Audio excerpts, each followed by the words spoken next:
All right, class, we're excited to share with you our digital marketing audits. The company we chose was the Ford Motor Company, and we are going to be pitching Ford against their competitor, Chevrolet. So moving into web traffic. So where's the web traffic coming from? How much is Ford getting compared to Chevy? So Ford is receiving more, almost double in terms of total and unique visits to their website. As far as the share between desktop and mobile, not much of a difference between either company relatively. The majority is coming from mobile, so about 70% for each. Moving on to web traffic sources. The majority for both, again, no real differences here, but the majority for both companies are coming from direct search results. The only minor difference that could be pointed out is the search traffic that's coming out. So Chevrolet relatively is receiving more organic search traffic than Ford is. Moving on to organic search traffic. Again, not much difference between both the mobile and desktop top 5 keywords. But what I found was interesting is that two specific car models that Chevrolet makes, the Corvette and the Blazer, are within the top 5 keywords for both desktop and mobile. So obviously they're doing something right with those two models, or something wrong. And just an interesting correlation there. Okay, moving on to their branded traffic. As you can see, a comparison here between Chevy and Ford. Chevrolet is getting about 78% of their traffic as branded traffic as compared to us, and that's about an 11% difference. That's going to be across the board for some of these big brands, especially car brands like this. People are going to be looking up specific models of a Ford or a Chevy. So the difference is about 11%, which is not necessarily significant in my eyes.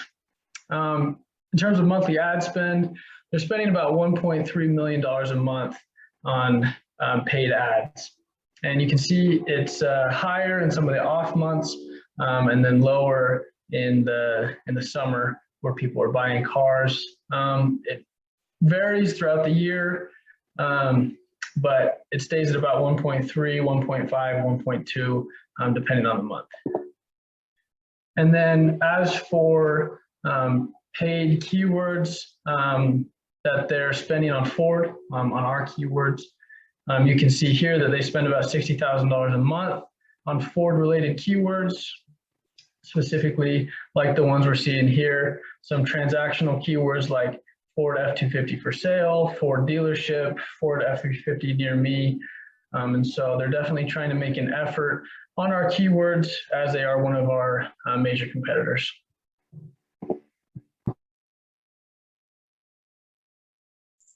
Great. Now, on terms of display advertising, Chevy is in fact doing display advertising, but not very much of it.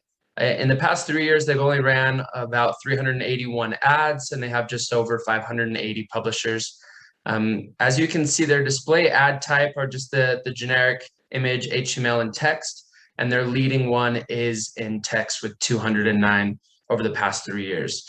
Now, moving on to their most recent display ad was an image.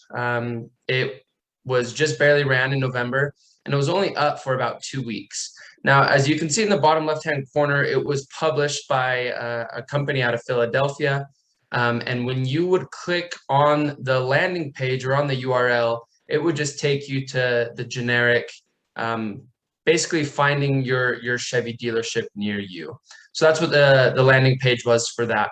Now, moving on to the final wild card question that we found in SEMrush was the chance that you, or the idea that you could look at the average visit duration on your website compared to Chevy and Ford.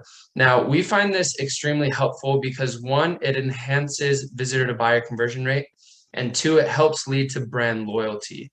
Now, right here, you can see that Chevy actually does lead Ford. This is in the past 6 months, that people are spending on average about 1 extra minute on their website compared to Ford's. So we do think that this is a super useful thing that you can find in SEMrush that will really help lead to brand loyalty.